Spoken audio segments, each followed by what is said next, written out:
What's up? Hey man, how are you? What's happening? How are you? I'm great. How are you? Good, good. Good. Yeah, You hear me? You hear me okay? See everything? yeah, I got you. I got you. I might use my own headphones though. Might make Cool. sense. I don't have a So, cool hat with my name on it though. you do have wireless headphones, so so you gotta win somewhere. Look, it's a little give and take. So how are you? Keeping busy? Yeah. Busy is definitely one thing I'm getting to keep in this time. So it's one of those where I actually kind of appreciate having a job because it's just keeping me mentally ticking over. I have something to plan towards. Yeah. Yeah. And also, I'm actually only wearing a hat because I badly need a haircut. Um, I know your barber's is the one with like the cool quotes on the wall and stuff like that, right? Yeah. Yeah, it's like an inside joke with anyone who knows me. I absolutely love going to get my haircut. I love my barbers, but like my brother did like not a horrendous job on it because he's like using a face razor and like one of those Philips kind of electric ones, and I was like, just don't fuck it up. I was like, just whatever you do, don't fuck it up. And all the barbers I know were like, he's gonna fuck it up. So I was gonna ask that because I was gonna say, are you using your privileges to get a haircut? Like, or like, how did that happen? But your brother did it. nah, my brother's look, when you spend as much time in a barber's chair as we do, it's you're bound to pick something up. Yeah, yeah, cool. So I got like loads of positive feedback once people found out you were coming on. So it's really cool. And you've had like, I'm excited about this one because we've been talking. Like, this is the first time we've actually talked in Yeah. person. Like, we've been messaging back and forth. Internet friends, I guess you call us. Um, Yeah, it's so millennial, but yeah, internet friends totally. um, so like you've had an unbelievable journey. So I guess start from the beginning, like growing up. Were you sporty? I think you played a bit of football, right? Yeah. I mean, I'm from Connemara, so it's pretty rural, and it's you played football. If you didn't play football, the inevitable question was, what's wrong with them? Everybody played to some level. Like even if you were shite, you still played, and I was shite. But I was always playing football. When I got older, I played rugby. Um, Poorly. But I was always into sports. Love watching sports. I'm a fantastic couch fan. Um, but always into sports. Always into training, but never understood maybe what I was doing, and I ate a lot, which didn't help. But yeah, I was always kind of big. Um, I suppose chunky and builds and all that kind of stuff. So it it just probably didn't help the football. Probably did help the rugby. Um, Rugby but people won't like that. well, yeah, fuck it. It is what it Yeah, is. if the shoe fits. Listen, I couldn't become a swimmer. Like I don't look like a swimmer, so I was like, fuck, I gotta pick a sport I'm good at here, or physically built for. Yeah. Um, so yeah, growing up, and then I got really fit when I was like maybe 23, 24, like 23, I think, to get into the guards, and just couldn't keep it. Didn't really understand. I trained my ass off, but I had such a pot of gold at the end that I had something that I really wanted to get, and once I got it, I kind of slipped. You know. Cool. And then did you so like you were really fit at that, like 23, 24, and then was it a gradual thing where the weight kind of slowly started to come on over time? Uh, yeah, but it was a real sudden realization. Then it seemed like it kind of crept, and then next thing it just went wham. And like like I said, I was always big. I was always like 17, 18, 19 stone. And then next thing it was like 155 kilos, and I was like, fuck. Um, that crept up really hard, and the only reason it hit at all was because of that poolside picture in Lanzarote. Um, it sounds so trivial. Everybody's like, you had to know before that, and I'm like, not really. I didn't see it. I knew it, but I didn't see it.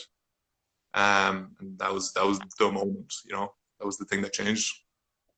And did I think I remember hearing you on a podcast that there was something like something a work colleague might have said to you, and that kind of triggered it as well, did it? Yeah, literally, I think it was the second or the last night of the holidays that picture was taken. So I went back to work like a week later, and or a couple of days later, and I wasn't even in the chat. And one of the guys goes, "Sure, ask Steve. He looks like he knows where to eat." I was like, "Uncalled for, uncalled for." I was like, "Yes, I have quite a few suggestions, but not the point." Yeah. Um, and yeah, and between the two of them, and I mean, I still think of that. I still think of when he said that to me, and it still resonates, and it still fuels, and it still keeps the fire flaming. You know? It's crazy how like just one comment or one photo can kind of be the trigger for someone where like, and that's the thing that started it all. So Totally. so what happened then? What did you do then? I messaged Paul Germany, who was he was an old friend of mine. I mean, I knew Paul since we were like 18 or 19. We worked together as we were doormen in a nightclub in Galway. And literally, he goes, "Look, if you want to do this, we'll do it. Get back and we'll start." And he just, it was so simple. And I don't mean that in a way that's to kind of belittle what he did, but he changed. There was nothing huge. There was no big shining answer as to why everything had happened. It was just, okay, start doing this, start doing this, start doing this. They're baby steps. Start walking a bit more. Start calculating your calories. Start being a bit smarter about what you're eating.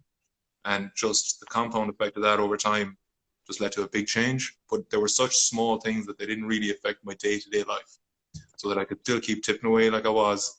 I could still eat stir fries. I just didn't have 2 plates of stir fries. I could still have chips. I just didn't eat them 5 nights a week. You know, and it was just, like I said the thing this morning, it was just, I suppose, knowledge, self-empowerment. And all of a sudden, after a month or two, I was like, I can actually fucking do this. You know, this is something that I could actually keep up and do. Whereas before I had tried like shake diets, chicken and broccoli 3 times a day for like ever. And that pretty much made me hate broccoli for about 2 years. But this was just, it was just normal. You know, I could actually see it wasn't a diet; it was just my life, and it was a change of lifestyle rather than a new diet. Because I already had a diet, and I think it's James Smith that says it. Like, I had a diet, it just wasn't best serving. So yeah, it was little things that just compound effect added up. Cool. So like shout out to Paul Dermody for sure. For anyone who's not following him, if you're not, he puts out really good content as well. Really smart dude. So do you remember what the first one or two steps were that helped you get started? Yeah, downloaded MyFitnessPal. That was probably an eye opener more so than anything, because I remember saying to Paul, I was like, I texted him one night and I was like, I'm literally after spending like an hour and a half in Tesco. I mean, I've just walked around, I've picked things up and gone beep. Fuck, that's a lot of calories. That's meant to be healthy. And it kind of opened my eyes to, you know, like when you go into a coffee shop and there's like energy balls or protein balls and you're like, oh, they have to be healthy. You know, I was like, shit, there's a lot more calories in that than there is in like a Kinder Bueno or some Haribos. And yeah, my fitness pal was a big one. Just moving, getting out of breaking habits, becoming aware of habits. I listened to a book just when I started with Paul called The Power Habit. And you know how sometimes, and I'm not a big believer in faith and things happening for a reason, but that just fell at the right time. I had 2 books that fell just when I needed them. There was that and Dave Goggins' book. And it just made me aware of the fact that I was coming in from work at a 5 p.m. finish. I was in the house by 5:30, and I was sitting down until I went to bed. And I was just doing nothing except eating share packs of stuff and not sharing them. So just going out, walking a bit, going like I'm going to go for a walk or a run after this. Depends how hot it is. I'm not going to fucking die if it's running. So if I start running in the heat, I'm like, no. But just small changes, trying to use my time better. You know? Cool. I think that's one of the reasons, like there are a lot of, say, weight loss transformation accounts out there. But one of the reasons I think I really liked yours was I don't remember how I came across you, to be honest, but from when I did, your posts were, look, this is what worked for me. It might not work for you. There was no like, because like you see with a lot of those weight loss accounts, when they have a massive transformation, they're like, this worked, this is my way, this is the only way, and it's real rigid. But like you were saying at the start, that obviously you liked that wasn't the case, where like there was no forbidden stuff. Yeah, totally. And like it was getting rid of the whole good and bad food thing as well. I mean, for as long as I can remember, everybody talks about good food, everybody talks about bad food. I think we get what they mean, but saying that a slice of white bread is bad without context is kind of pointless. I can put more calories of butter on the slice of bread than the slice of bread is. So it was just context. And I mean, a little bit of knowledge is dangerous sometimes, but a little bit of knowledge, if you're going to build on it and use it to be like the foundation, goes a fucking long way. And you were right, yeah. I try because the first thing I profess is that I know fucking nothing. Like really, I'm not a trainer, and I don't want to be. I'm not a nutritionist. I don't want to be. But I'll say what worked for me, and that's why I've never been good at this whole, like, sometimes you get a message and it's like, tell me what you did. I want to make it work. I'm like, what? Okay, but this is what I did. It don't mean it's going to work for you, but if I think I can help you, I will. But just because my way doesn't work for you doesn't mean that you won't find your way. Yeah, I love that. And then what, like you obviously started making those small changes, and then you were getting more steps in. When did the gym come back in? Because you were obviously in the gym at an earlier stage previously. When did that come back in? Paul was just pretty straightforward. He sent me, I think it was like 3 different days worth of splits.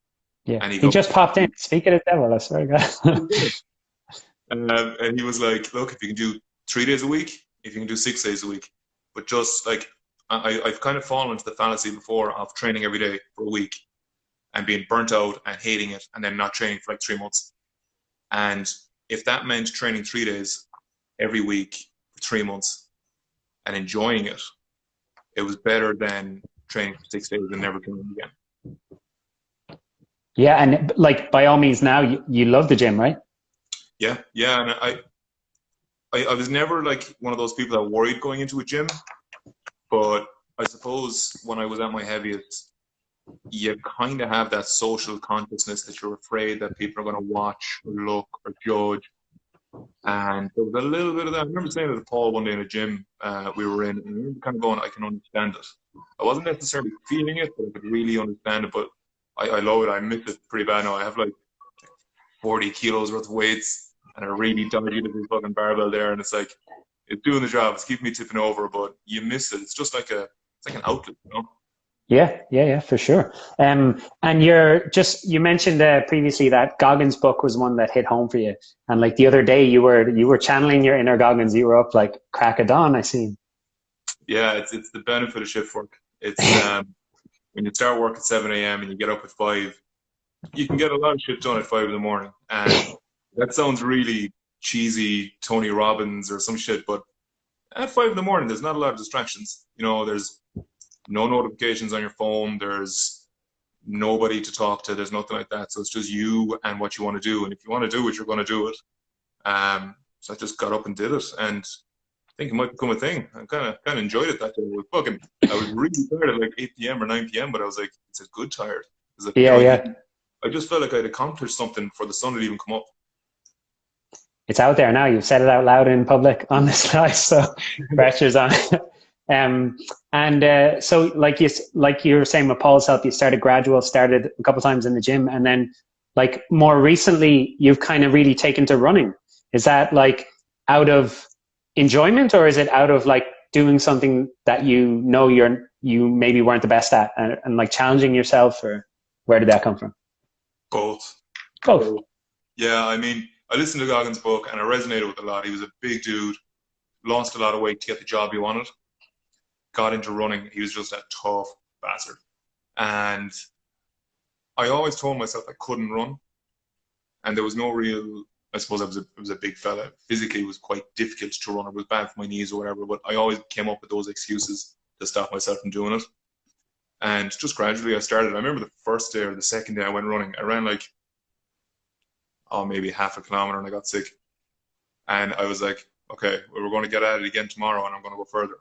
And I did. It was just a bit by bit, and I've done halves now, and I've ran a 30K. So it's something that I think pushes me, because in my head I still tell myself you're not a runner, and then the other side of my head is like, fucking watch me. So I'm like my own little worst enemy and best friend. So it's like little devil on one shoulder, literally. Yeah, they're both shaped like me.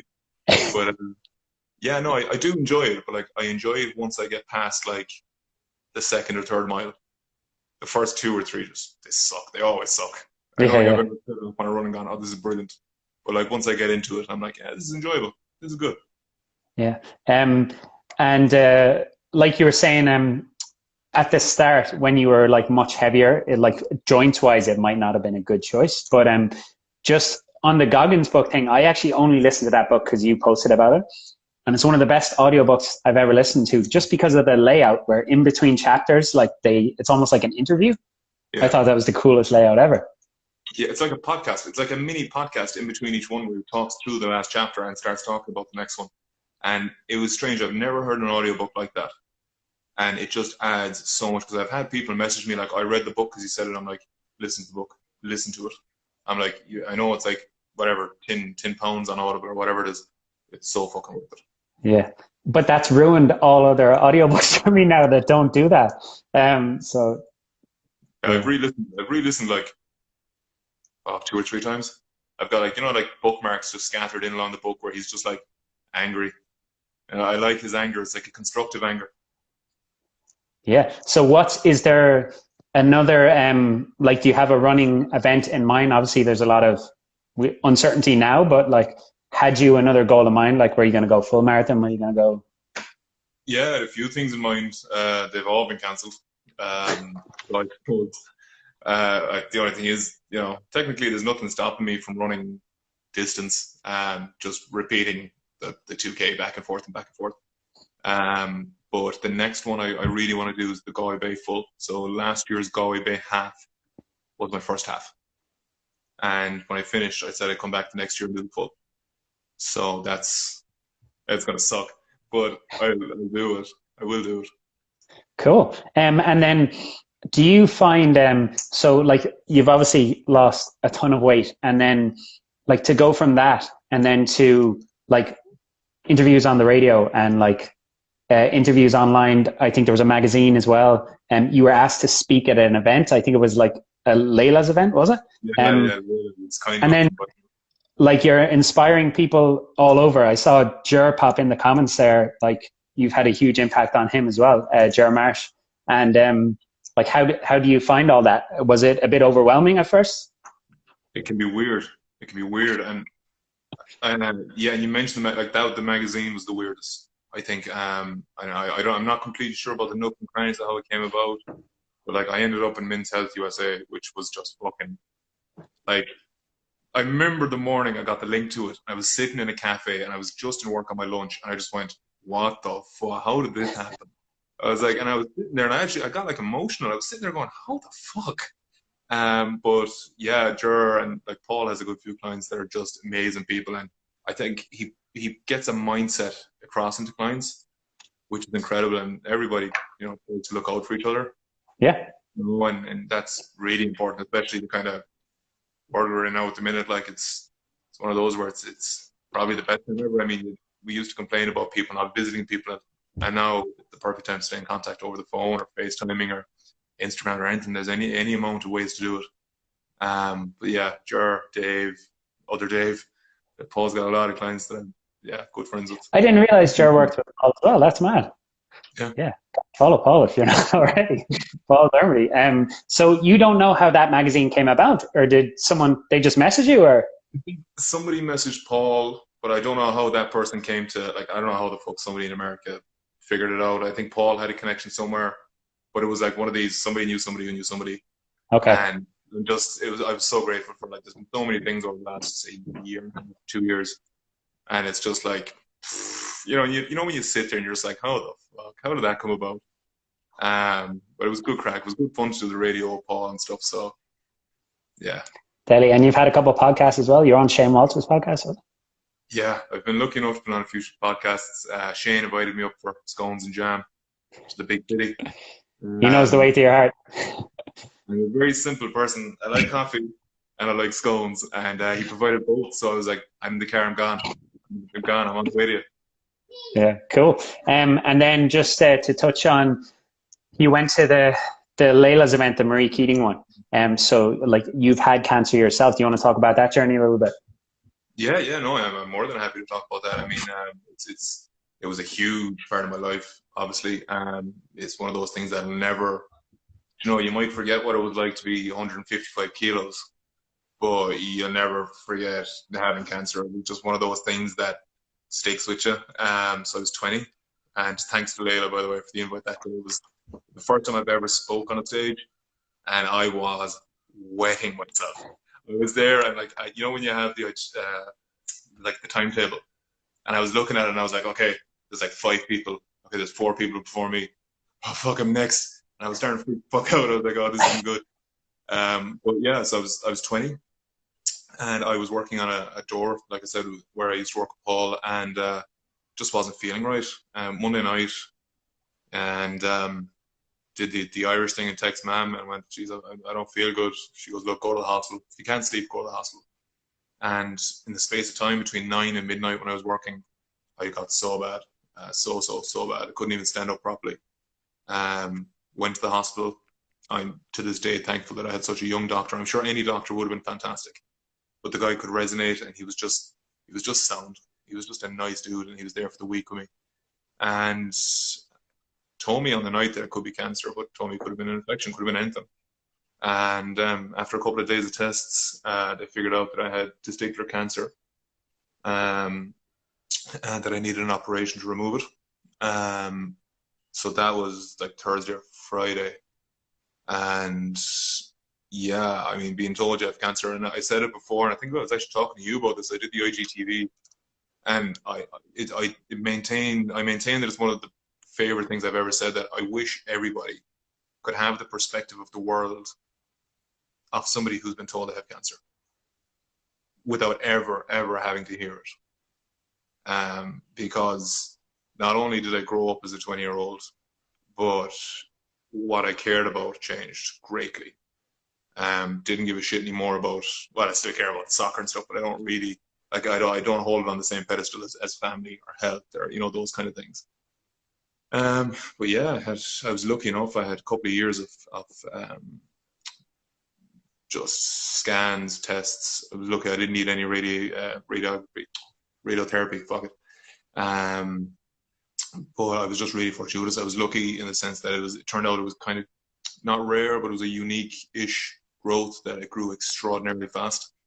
It was something like 1 in 250,000. So it grew super fast because when I told the doctor, I was like, I haven't been feeling any pain up until like yesterday. And then they told me it was quite a advanced tumor. I was like, okay, now it kind of makes sense now. So yeah, I maintain the doctor was fantastic. Even if it was just jokes like, yeah, no, it is cold in here. It broke the ice real nice, you know, and it was the kind of thing that as a 20-year-old, you're freaking fucking balls out because you're checking Google, you're looking at mortality rates, you're looking at what happens. You're never Googling the good stuff. You're never checking, you know, how many people survive. You're checking how many people die from this. And I think everybody's been touched by cancer at some stage. And, you know, I know there is a lot of good stories, but there's a lot of bad stories too that come from it. So that's what comes to the forefront of your mind when you get told. I think when whether it's an Irish thing or whether it's worldwide, I'm not sure. But like when anybody is, even if it's not cancer, if you're sick or whatever it is, like we just Google stuff straight away. We're like, what? But you're absolutely right. It's never like how many people survive from this, or like it's never positive. It's always like, what's the worst thing that can happen here? Yeah, I think it's like a subconscious trying to prepare ourselves for the worst.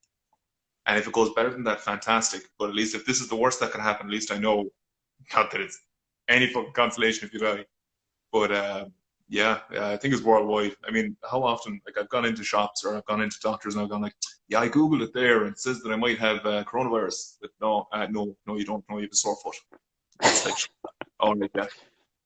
And then so you were quite young when that happened. And was it 20? Did you say?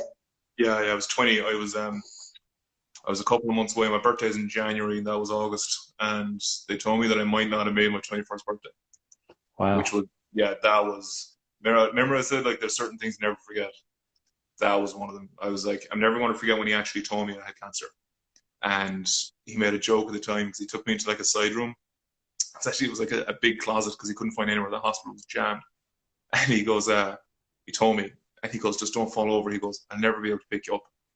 I was like, fair enough. I was like, I like the humor. He had to, like, he was just that kind of doctor and it helped. But yeah, they told me that I might not have made 21 had I not come in when I came in. So that was yeah, that was something.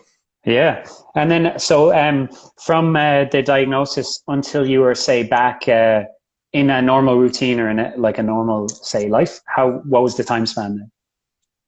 After surgery. Yeah, and just recovery and stuff like that. How long would you say before you were kind of fully back into? Did you go back to work bouncing then, or did you then obviously a few years later you went on to the guards? Or Yeah, I was back running, I think, after 13 weeks. I was able to run okay, again. Yeah, it's just there was a lot of, without getting nitty gritty, there was a lot of stitching. So the fear was obviously that I'd burst stitches and stuff. So I think 12, 13 weeks, it was something like that. It was like 3, 4 months. Um, but yeah, I went back bouncing.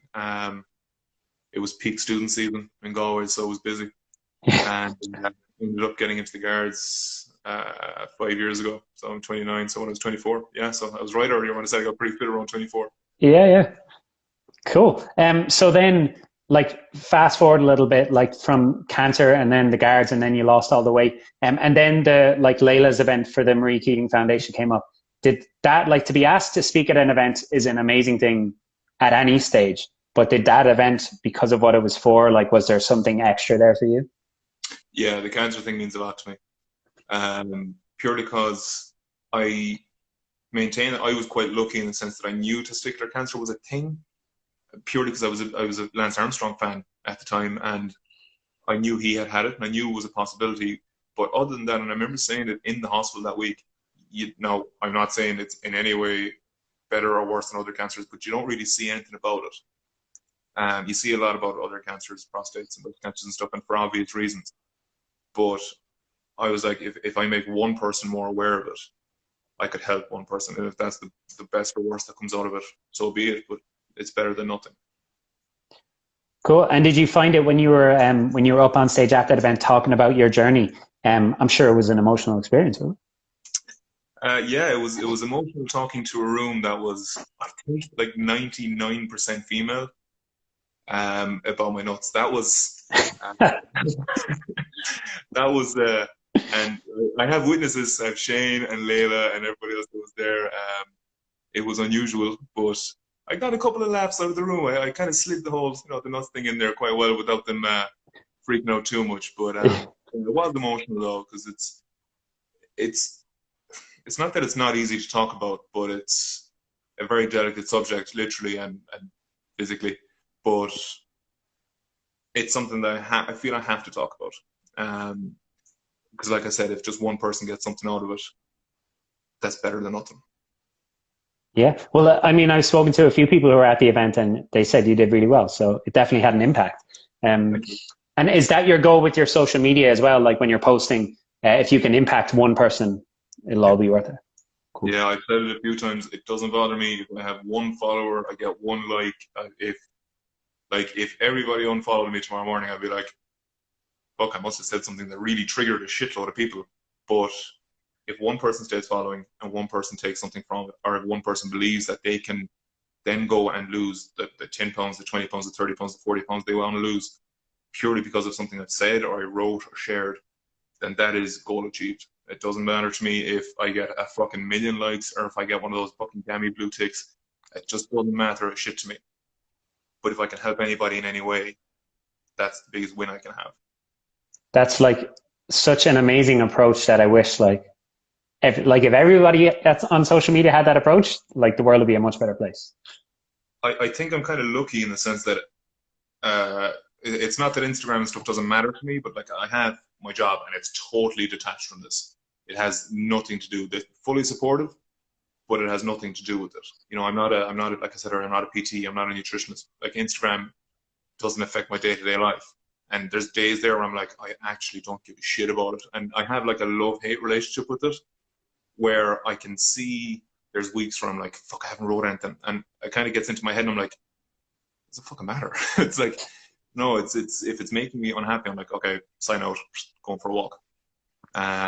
And then I inevitably end up taking a fucking boomerang whilst I'm walking or I pick up a horse. And I'm like, I'm back on Instagram again. Your animal puns are the best when you're out getting steps. I love those things. I have a really good relationship with that one horse I see every day on my walk. We've real in-depth talks. But yeah, like I think because you have nothing to sell or it's not like part of your job, um, you're quite good at like taking some time away where like you haven't posted for a week, or like maybe you just post on your stories and not just post for the sake of posting, which is really good. Yeah, I think it's finding a safe space is kind of important in the sense that you have to know when it's becoming all consuming. I think too many people live in this world and don't live enough here. You know, I mean, you know that screen time thing on your phone where you can be like, I've spent fucking 8 hours on Instagram. That's a fucking long time. I don't know if 8 hours is normal or a lot, or I don't know what the fuck.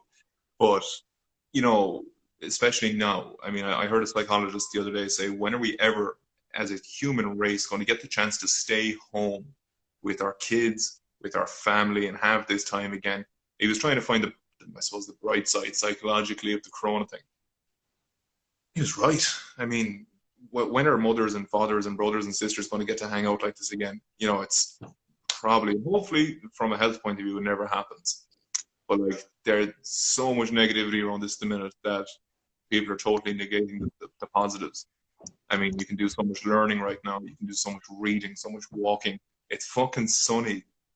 Like, hello, it's Ireland. Like, fucking get out there. You know, just don't be an idiot and don't fucking sneeze on people and don't lick doorknobs and you'll be fine. Yeah, I think a lot of people get into the trap of like as well, like even whether it's social media or it's the news, like checking for updates on the coronavirus like 10 times a day, where like just check a reliable resource like once every day or two. And then other than that, like you were saying, just enjoy family time and do some reading. People get so hung up on stuff that they cannot change. I think it's a lot of American news corporations actually end on like a happy story. It's like, oh, this dog had like 10 puppies because the fucking news is depressing. Yeah. Fucking news is shit. Like, there's never good news. It's always like people have died, there's been a bombing, there's been killings, there's been something. And like, I know people that watch, and my mother's one of them. 6 o'clock news, 7 o'clock news, 8 o'clock news, 9 o'clock news. Fucking nothing's changed. It's still the same depressing shit. And like, that has to have some sort of compound effect on your head. I think I saw actually someone said it to me. It might have been my girlfriend, but she said this like the march just gone was the first march in the States without a school shooting in like years. So like when you see stuff like that, you're like, fuck, that's mad. Yeah, you just gotta look, and this is gonna sound horrible. You've gotta find the positives, and no school shootings is most definitely a very big positive. Yeah.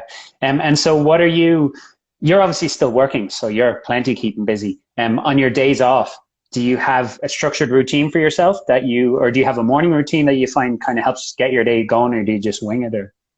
Um, a little bit of everything, as you learned last week. My days off kind of go a bit hilly shelter. But yeah, like, so say our shifts have changed now, so we work pretty like the 12-hour shifts now. Um, so like my work days, I don't have a huge amount of free time. But on the days off, I still try and get up early.